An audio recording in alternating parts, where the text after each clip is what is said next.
Who is the real Thulsa Doom?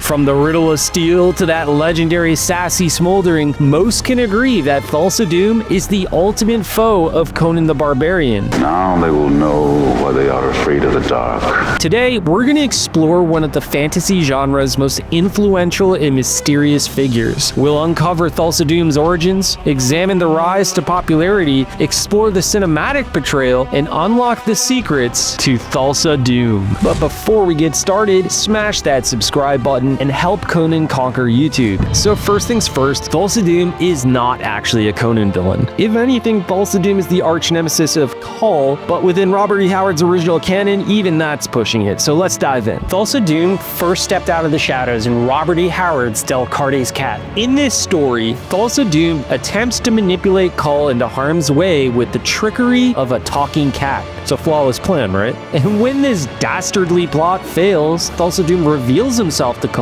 as an ancient skull-faced sorcerer with fiery eyes. Look at that, isn't that beautiful? That's the OG Lich right there. When Howard was writing it, at some point he wanted the bad guy to be a slave named Cthulhu. And at page 22 he decided no, and there's gonna be this Thulsa Doom character. So what he did is simply went back and he added a few references to Thulsa Doom. And that's it, that's how the character was born. Doom appears to be impervious to harm, boasting that he only feels a slight coldness upon injury, and that when his time does come, he'll simply pass on to some other sphere. It's interesting, we don't really get to see a whole lot of his powers. He's mostly doing ventriloquism, but yet we're told that he's one of the most powerful sorcerers of the Thurian Age. He's kind of invulnerable, he gets stabbed and it doesn't do anything to him. He's this mastermind that can manipulate people and control their minds. He has some existence beyond his physical existence, almost like an astral form that can like move on to other dimensions or can transcend his physical body, and that he's, if not impossible to kill, very difficult to kill. To paraphrase, Thulsa Doom is kinda immortal. While Thulsa Doom is officially seen only in The Cat in the Skull among Robert E. Howard's original works, some fans speculate that another Howard character at the very least serves as a recycled version of Thulsa Doom. The 1929 novella Skullface introduces us to an ancient skull-faced sorcerer named Cthulhu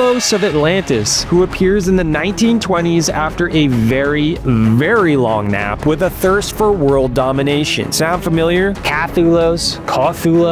That's pretty sus if you ask me. Plus there's that whole thing where he's a dead necromancer from Atlantis, hell-bent on world domination. So is Skullface and Thulsa Doom one and the same? Howard's knack for weaving characters through various tales definitely adds weight to this theory. Still, with a lack of hard evidence from Howard himself, we can only assume in concept only. And in terms of stories, that's it. That's all there is in Robert E. Howard's original canon. So where does Thulsa Doom go from there? It really wasn't all that long before the character found his way into numerous comic books and a very weird pastiche novel. You want to hear about it? In 1977, author Andrew J. Offutt cast Thulsa Doom as the central antagonist in his Cormac McArt novel titled The Sign of the Moonbow. In this story, Thulsa Doom is resurrected after 18,000 years and goes straight into battle with Cormac McArt, whom he believes to be a reincarnation of his old arch foe, King Kull. Using shape-shifting abilities, Doom adopts the appearance of McArt's girlfriend, and from here on out things get pretty weird. Did I mention that Andrew J. Offutt had a secret career as an adult fiction writer? Andrew J. Offutt, everyone!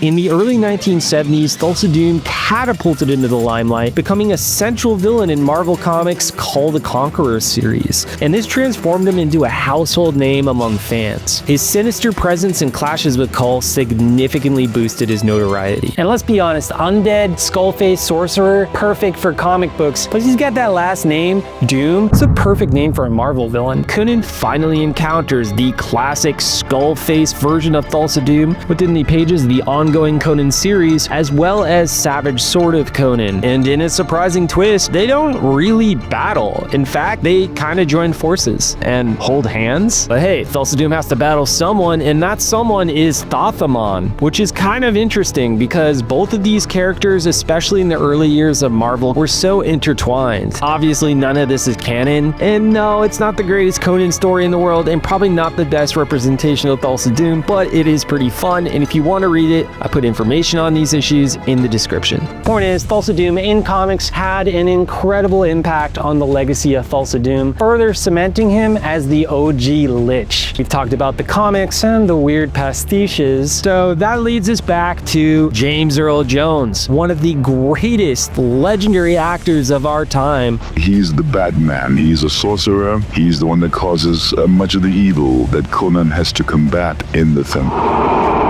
I've been trained for stage. I feel I know what I'm doing. I have a better sense of my responsibility. I think I can compare it, not in terms of literature or dramaturgy to Shakespeare, but in terms of size. Now they will know why they are afraid of the dark. He didn't have any kind of microphone or anything. Everybody in that crowd could hear him speak. Who among you still fears death? Who will not face emptiness? He was something else. I am the wellspring from which you flow. His voice is so intense and charismatic, and you believe that the cult of Set is as powerful as it is because of his presence in every frame. What would your world be without me?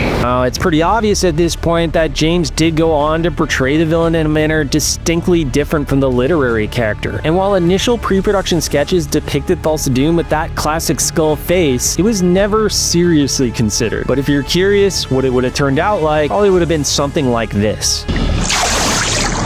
I will be back. Instead, the final film presents a Thulsa Doom more so inspired by Thothamon, a classic Conan adversary and devotee to the serpent god Set. The movie's portrayal of Thulsa Doom underwent significant evolution throughout Milius's script revisions. He transitioned from a demonic entity in Oliver Stone's initial drafts to a charismatic cult leader reminiscent of Jim Jones. So yeah, despite an extreme divergence from the original source material, James Earl Jones' portrayal of Thulsa Doom really helped cement the character's legacy, propelling him to the stratosphere of the most memorable villains in pop culture history. So where is Thulsa Doom today? In Conan the Barbarian, The Age Unconquered, issues 9 through 12, Conan is transported back to the Thurian Age, where he encounters Kull the Conqueror and Brule the Spear Slayer. Together, these three warriors unite against the necromancer Thulsa Doom, who has augmented his dark powers by communing with a mysterious evil beyond time and space. It's clearly the best of both worlds here. We get a mix of that James Earl Jones Thulsa Doom and the classic Robert E. Howard version of the character. If you haven't read this comic series, by Crom, what are you doing? Link in the description. What other famous characters in pop culture did Thulsa Doom inspire? In fantasy fiction, the term Lich stands for an undead necromancer sorcerer, typically with a skull face. However, the modern interpretation of Lich, particularly one that achieves immortality by creating soul artifacts, or Horcrux,